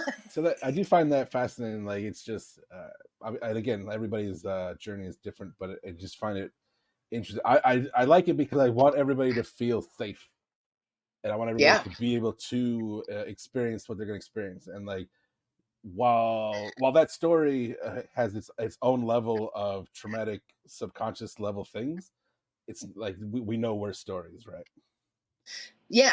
But it honestly, it does tie into a little bit how this plays out, I think, too. So I was in Chicago and it was a different world, right? And then Adam at the time was going to DePaul Theater School, and I was introduced to all his theater friends, and they were theater people are insane in college. Yeah. Like they were having orgies. Wow. I'm like, what? Yeah. And so one night I was at the dorms with them, and they started getting drunk, and then somebody started making out with someone, and this girl Missy was like, Kirby, you either need to get in the orgy or you need to leave. And I was like, I'm gonna leave. That And is I the remember main like, rule of an orgy: is get right. involved or go away. And then like later I talked to Adam about everything, and I remember being like, Missy's like so crazy, like this bisexual crazy girl. And at first just being like really like uncomfortable. But then I started getting to know Missy, and we started playing guitar together. And like she was like so lesbian at the time. She's sitting there singing like Ani DeFranco songs. I don't know if you know who Ani DeFranco is. Yeah. It's like the most lesbian artist of all time, like worse than Indigo Girls. And so I'm like learning to play Ani DeFranco songs with Missy, and it's one day I just realized that I'm in love with Missy, and ended up having a crush on her for a while, and like not being able to fully tell her for a few months, and then eventually, and we had hooked up one night. We had gotten really drunk and left a gay bar, and I had actually hooked up with her in Adam's bedroom.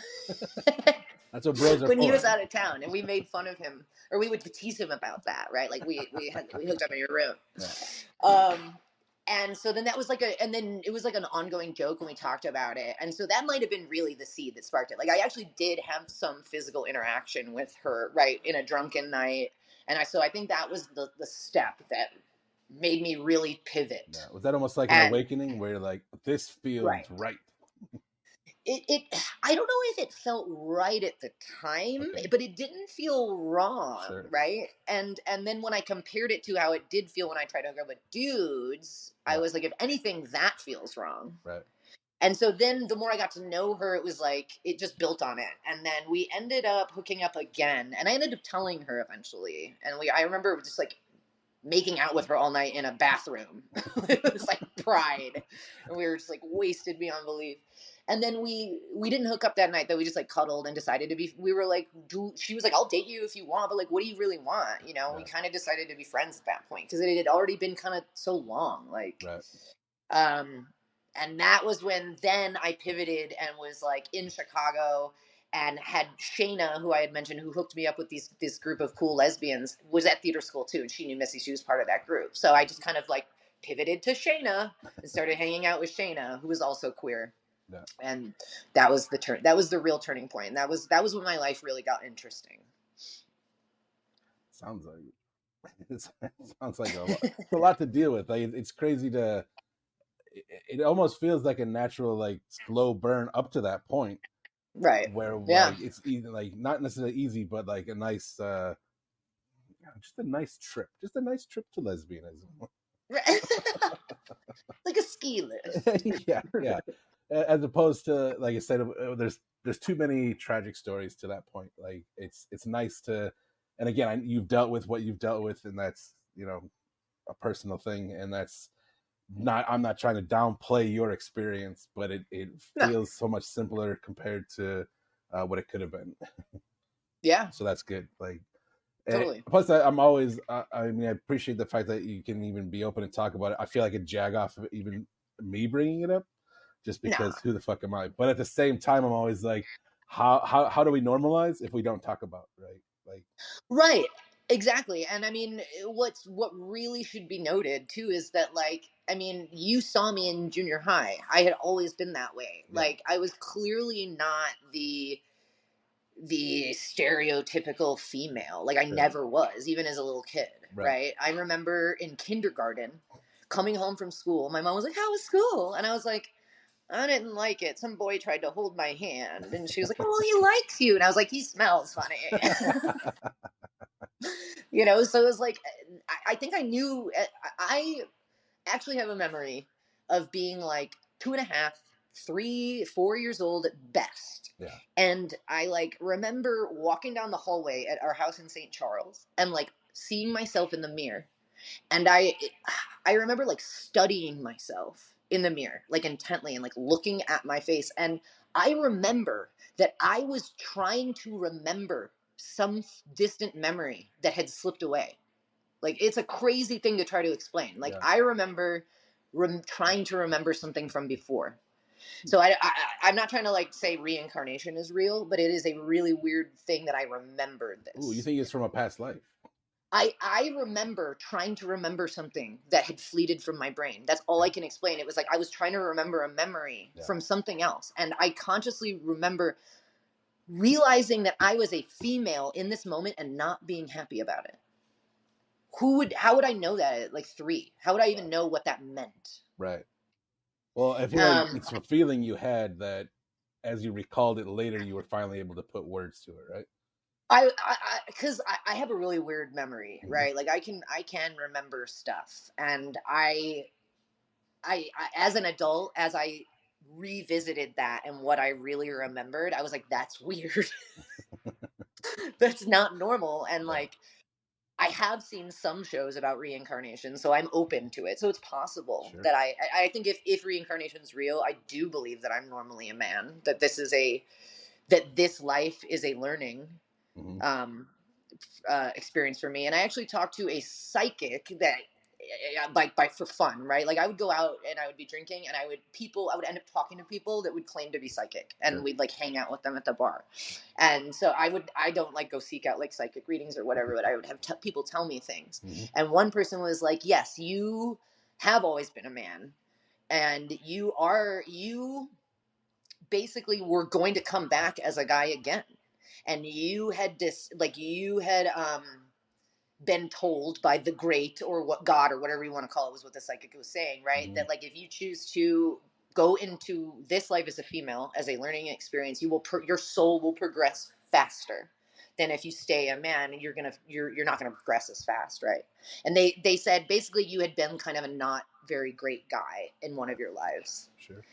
and so that that happens theoretically in the belief system of reincarnation, right? Yeah. Like if you do something, like you rape someone or you kill someone, like you will have to make up for it somehow in further iterations It's of your soul. it's the atonement. Yeah. Atonement, yeah, that's definitely the word that I was looking for there, right? So that's an interesting theory. I mean, I don't know, but I don't know if I believe that, but I mean it doesn't not align, Right. right, with my personal experience. Yeah. So I think it's a fascinating story. I think also along with what you just explained, there's some distinctions also though, because you don't identify as a man, or right. That was a question. It sounded like a statement. I'm definitely not your stereotypical female, right? Like I'm Sure. definitely something weirdly in between. Like non-binary coming out is Yeah. like that was like okay, now it kind of feels like that we're finding terms to Yeah. describe people like me, Is that what you right? feel Like more non-binary? If somebody wanted to shoehorn you into something, it'd be right, like you got yeah. to be something. Because if we think sexuality is a scale, Right. right, or is a Spectrum. spectrum, Yeah. like why can't gender also kind of have a spectrum like effect, right? Yeah. Because there's you can go, there's so many fucking rabbit holes we can go down, right? Like sex versus gender and Well, binary and that one makes well, me the most angry. Sex versus gender, because people keep getting sex confused with gender, yeah, and I'm like, your whole argument is meaningless, and you're a sack of shit. yeah, yeah, 100%. But and another thing that like is very interesting is that there also has always been kind of a third gender, right? Like Right. gender really hasn't ever been binary. So it's Right. interesting that there's this push to say it is. Right. Because I mean, even if you go back to Greek and Rome, we had hermaphrodites, people. Right. Like we've seen genetic, you can call it genetic defects. I call it genetic variance Mm-hmm. in gender, in physical gender, since the beginning of humanity, right? And in fact, hermaphrodites at certain times in history were seen as godly. They were actually revered because they had a unique combination, right? Like you're not hard left, you're not hard right, you're Right. center. You were more than just a simple human. Well, but you have a mix of both, Right. right? Right. And Yeah. I would say I'm like 70% dude, 30% girl, right? Like if I just straight out became like I'm gonna dress like a dude, there would be some things about me that are a little gay, like a little queer, a little off. Sure. But if you put me in a room with women, I stick out almost worse. Like I vibe with the boys way better Mm-hmm. usually, and like I would go when I would be working in a like on set or like in a Hyatt conference room, setting up a stage and lights and sound. It was almost always old dudes, and I would Yeah. always beat them to the "That's what she said," and they loved Yeah. that. I love it because I'm the opposite. I can't stand being around dudes. Like, Oh, interesting. and I think it's probably because I come from an abusive house where my dad was the abuser. Oh my So god, I'm sorry. thanks. So he's dead now. It's fine. Oh my god, But I'm sorry. That's sad. But yeah, it's more funny than sad. okay. But I appreciate you. You're a normal person, and I'm. But Maybe. the masculine energy makes me very uncomfortable. Okay, The but do you think that it's a direct I think if response? I had to start pulling threads, I think it probably makes the most sense, just because, not that my dad is like a stereotypical like macho man, but I think as a child, or even as a person in general, you kind of look to your dad as your first level of what a masculine figure is supposed to be, right? Yeah. So when they kind of do it in that respect, it's like, all right, something's clearly off with this guy because he explodes, he's violent, and he can be Oh, crazy. And this person's supposed to care about you, and even says that he does, but does these things. So it makes me wow. very, I mean, aside from what that translates to in relationships, when somebody says they care about you and then hurts you all the time, it's also the same thing where it's like this. I've always felt like when they started doing the toxic masculinity movement over the last few years, really, I was Yeah. like, yeah, I've seen that. I know what that feels like.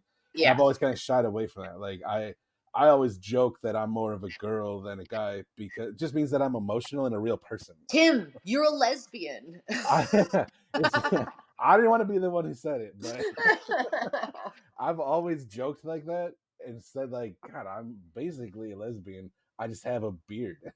Let me tell you that we always would have one of you in the group. There, throughout my experience in Boys Town, being friends with varying groups of lesbians, Yeah, I ran into that all the time. There'd be like a straight guy that's like, "I'm kind of just a lesbian." yeah. Like, It makes sense because, like you said, you're more masculine, and that's like more your vibe.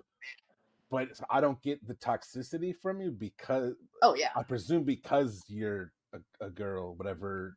Also, because my dad is an amazing person who Right? didn't have a Yes, violent bone in his body, grew that's up too true. fast, raised his siblings. Right, Yeah, he was like one of the best fathers I could have asked for. Since so, I think I had a very very good positive male role yeah, model too. that makes sense too. I gotta presume that there's probably definitely toxic male lesbians out there.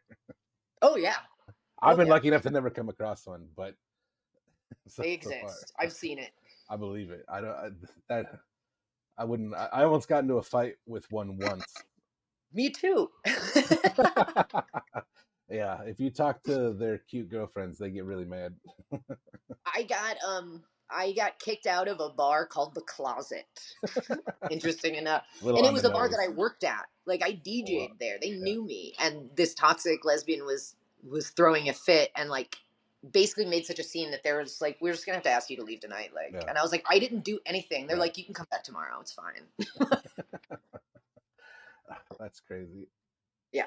So, what do you think is next then for you? Like, you really, I mean, at least from the outside looking in, I'm sure you've got your own goals and dreams and where you're at and ideals, but it feels like you're really living pretty well right now. You're literally in the mountains right now at your second property. Well, technically my first. It's Well, my like, first mortgage. technically, Yeah, but yeah. you have a main house. This is like your weekend home. Right. I have a place in the city that I live right now until at some point dad's going to sell it Yeah. to help me pay off some of my horrendous student Do you debt. guys think that, will you guys end up then staying there full time? It depends on how it all plays out. Sure. So once we get everything situated here, we're going to throw it on. I have a company that I've talked to that's going to try to get it Airbnb like business, right? They're going to Yeah. do all the advertising. We have to manage the cleaning. Right. Um, but they're going to do all of the hard stuff, and they do everything up front. They only take like 7 or 10%, and they like even come and take professional photos for free Oh, very of cool. the place. So if we can make it a profitable Airbnb, that may buy. I'm probably just gonna stay in the condo a little bit longer Yeah. because I don't think I'll be able to just take on another mortgage right away. Right, Sure. I need at least 2 to 3 years of paying this down. Yeah. So if it becomes profitable, you never know. I don't know. Things could change. Maybe I can afford another mortgage, right? But like we're basically looking at either we extend the place of the valley a little bit longer until I can get another mortgage or make a move, right? Because we're gonna Yeah. have to refinance this place because the interest rate is high as Yeah. hell. Um, or if it doesn't become profitable, we have to live here for 2 years. Oh well. Right. Oh darn! I have to live at the lake house. Yeah. Um, Is it on a lake too in so the mountains? there's a bunch of lakes up here. So Wow. we're five less than 5 minutes from Lake Gregory, which is like a small like community like swimming lake. Yeah. And then Lake Arrowhead is the next major lake over. It's basically the Hamptons of Oh, LA. It's like we're all like the rich like John Candy had a place there, Michelle Kwan. Was one of the first people, or no, I'm sorry, Michelle Kwan's way newer, but Michelle Kwan used to ice skate up here and train up here, and the rinks they tore down. She has a house on Lake Arrowhead. A lot of famous people. Who was it? Shirley Temple was one of the first people Wow. to buy in Lake Arrowhead back in the day. And then if you keep going further out, there's Big Bear Lake, which is a big public lake. And Lake Arrowhead's technically private. It's like owned by the homeowners association. And there's even another one too. Silverwood Lake is up this way. So I'm eventually getting a boat. That's why that's Awesome. the whole reason I'm doing Do you this. guys, as I say, do you guys do you hike, do you fish, do you do outdoor stuff like that? So definitely hike because we're Californians. That's Right. all people do here, right? Yeah. So we like hiking, and I have a Jeep Wrangler because I'm, a stereotypical lesbian in Yes. almost every I way was gonna say possible. when you and when you're 21 and signed up for your lesbian card, they probably gave you a Wrangler. Right, a Wrangler or an Outback, a Subaru. Um, so we did a little. I have some friends that we've done a little Jeep trailing with, which is fun. But I get motion sick, so I need to like start taking Dramamine when Yeah. we do this, or I'm gonna start driving. Because I have a Jeep, so I just need to get it. You have to get something to do like more intense trails. It's like Right. you're something with your wheels so you don't break it, right? Yeah, that makes sense. Um, but they're pretty good. So and then I've always been obsessed with boats and like water sports. Hmm. So like my mom actually grew up in a water skiing club because she was like so lucky, and Yeah. I wish I'd had that. Yeah, And that's cool. my uncle kind of carried on that and has a boat in the Ozarks in Missouri. Ooh, I He spent a taught me lot to of water time ski. there actually. Yeah, I My actually love the Ozarks the for being Ozarks are like awesome. for being weirdly conservative. It's still Yeah, awesome. it's beautiful down there. Table Rock Lake is insane. Like, it's really cool down there. Table Rock Lake. Okay, I don't know that, but I'm definitely gonna take my girlfriend there at some point. That's the big lake in the Ozarks there. Like, Oh, okay. it's my grandparents lived there for a big chunk of my life, so I spent a lot of time down there. Oh, okay. I didn't know that. That's awesome. That's good to know. Um, so he taught me to water ski as a kid, and I would always get to do it. I would get to do it like every summer, right? Like once or twice a Yeah. summer. But my dad would never go buy a boat so that I could do it regularly. So now I'm like, I'm gonna go and join the water skiing. Now that I can afford it, I'm gonna join the water skiing school at Lake Arrow. That's awesome. Yeah. It's a full body workout too, so like it's got benefits. So I want to get that. I want to get a boat, and because being on the water makes me feel like at ease. Yeah, it's definitely therapeutic to just be out there. Yeah. Like, I like to fish, so I just like being outside is on the Nice. lake is beautiful. That's cool. Yes, so great. Sounds like we've got amazing things coming up. You've already done so many amazing things. You've had a crazy, amazing life. Thank you. So you don't seem like it because you've just lived it, but for me, the outside, I'm like, wow, that's insanity. For me, it I mean, that I appreciate that, right? Like, it feels like I never fully achieved what I really wanted to, right? But Yeah. it's Well, I think it's all a matter of perspective, right? Like, even yeah. this whole show in general, the idea for me personally, and it's kind of evolved. Like, when I started versus what I think the show is about now has Mm, evolved. Like, I think I finally get what the show is now, and like, okay. we kind of idolize these famous people, musicians, movie stars, and stuff, Right. and we idolize them in an unhealthy way when there's so many people close to us that are just as incredible that we just kind of take for granted. And that's Yeah. kind of the whole point, is to showcase those people and kind of lift them up and be like, these people that you've known your whole life are just as incredible and you're overlooking them. So like, I can I love understand that. 100% from your perspective. You might have not done where you wanted to, might not be where you want to be or don't you want to do, but like, I've been paying attention, from afar. We don't have to pretend that we're close and talk every day, but I love that you got out of Oswego. I love that you went to Chicago. I love that you've got a degree where you've got your degree. You've done so many insane things. Like, it's easy to forget that. And the whole Yeah. point of the show is to be like, no, you're fucking killing it out here, and you've got plans still, and that's awesome. Like, keep going. And that's what I want. I'm hoping that's what people get out of it.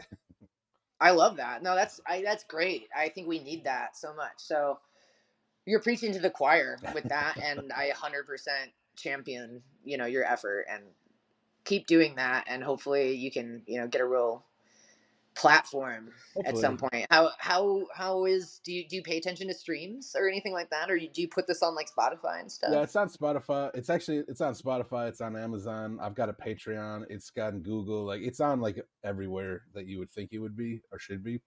So it's I've also been successful enough where I started. I've got my own ad campaigns now through Spotify where I can do host read ads. So that's will maybe generate money eventually.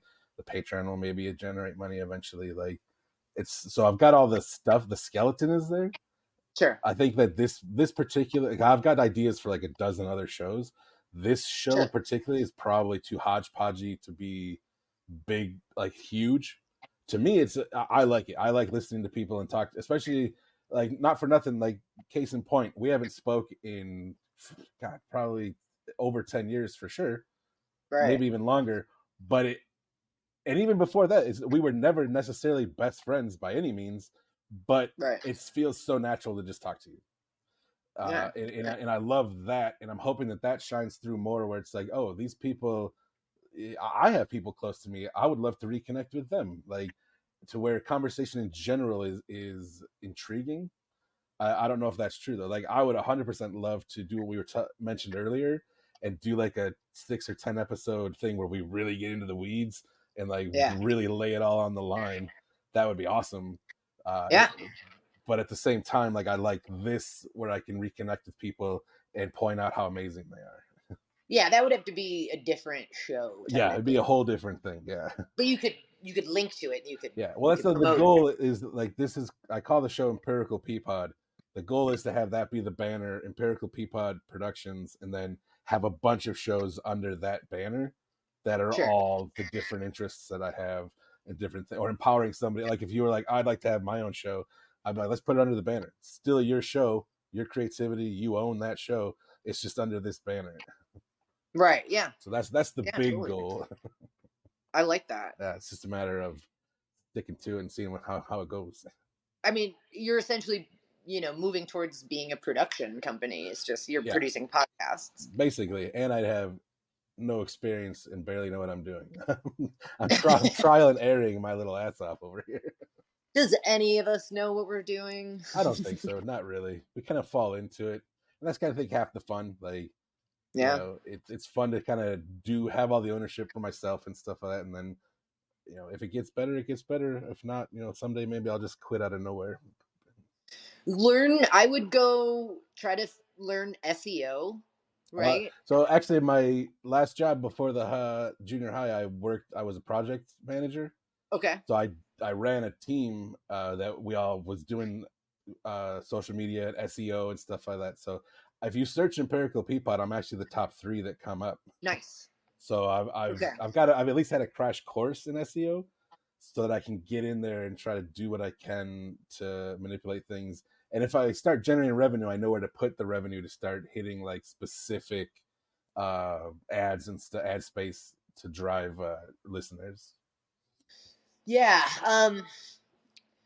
It is a little bit of a niche because you're interviewing people from like your town, Right. right? Yeah.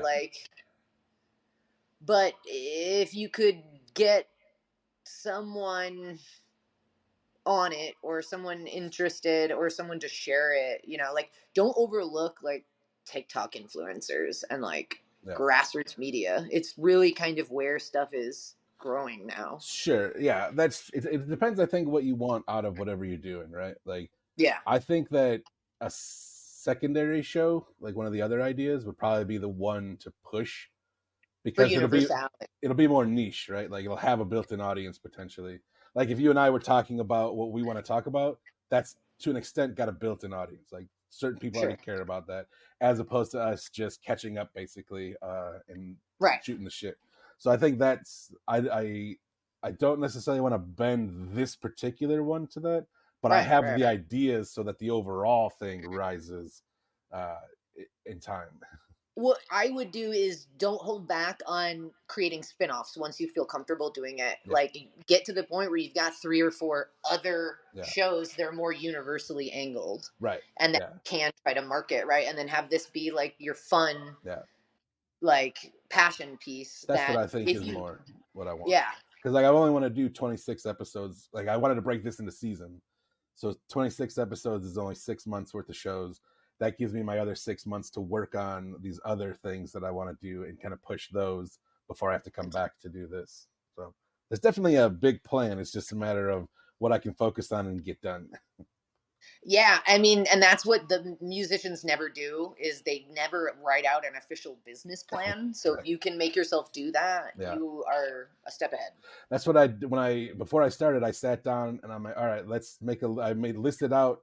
I want to do 26 episodes. So like, all right, list out 26 guests, potential guests, come up with at least 15 solo episodes in case you can't get a guest. Because I used to write a blog, so I'm like, I can just do a solo episode if I have to, in the same vein. And then like, because just recently, I'm like, all right, I only want to do 10 more episodes and call it. And then I wrote out all of season 2, so I've already got season 2 written out as well if I Nice. come back to this. And then I've got 4 other shows that I've written out. I have one side show with a friend of mine that we have 20 episodes written for that. I've got another one that we've got 10 episodes written for that. So like I'm spider webbing and brainstorming wherever I can. It's just a matter of executing when the time is right. I like it. I love it. You've inspired me. Now I feel like I need to call my friend Cache, who moved out to LA with me, and be like, we need to start like a DJ podcast where we just like bitch about the music industry. Yes, please. If you guys want a place to plug in, I'm telling you. This StreamYard.com specifically. No, Empirical Peapod. We'll put it right under that.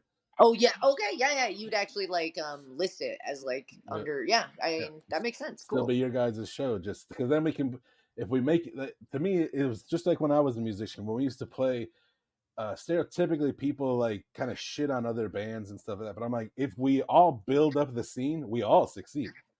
Yeah. Like why would you try to put yourself over somebody else? If we just build the scene, we all make money. Yeah, and that's honestly like not to continue going down the music rabbit hole industry or in music industry rabbit hole, but yeah, a lot of my artist friends, they're in competition with each other. Right. They don't support each other in the way that they should. They get jealous when someone's like, succeeding, and it's like by doing that, it's toxic. Like Yeah. you're not being supportive. Right. And it hurts the scene as a whole. Exactly. Like it just doesn't make sense. Like so that was one of the things that always bothered me when we were a small indie band. It's just like everybody thinks they're better than every other band, and it's like, dude, like Yeah. you're doing what you do. That's fine. You're not taking anything away from me. But if we both do well, we'll bring in more people. We'll bring in more money. That's the goal. Right. Yeah. But I mean, again, you're definitely preaching to the choir. yeah, like we've kind of come up a similar way, just on opposite ends of the spectrum. Right. Spectrum. That's been the theme of today. Various. It really has. But all right, that's probably a good place to call it a day, I suppose. I feel like I could talk to you for hours and hours. I agree, man. But I appreciate you taking the time, sitting down with me and talking to me. It's been awesome. Thank you so much. I'm so excited for where you've been and where you're going. And I hope that we do that thing and talk more. Either way, at least season 2 will have you back for sure. Sounds good. Yeah. I mean, you got my number now, so Absolutely. reach out whenever. Feel free. And if you come to LA, make sure you let me know. That I would 100% do because I want to see the lake house. 100%. You're invited. Awesome. Thank you so much.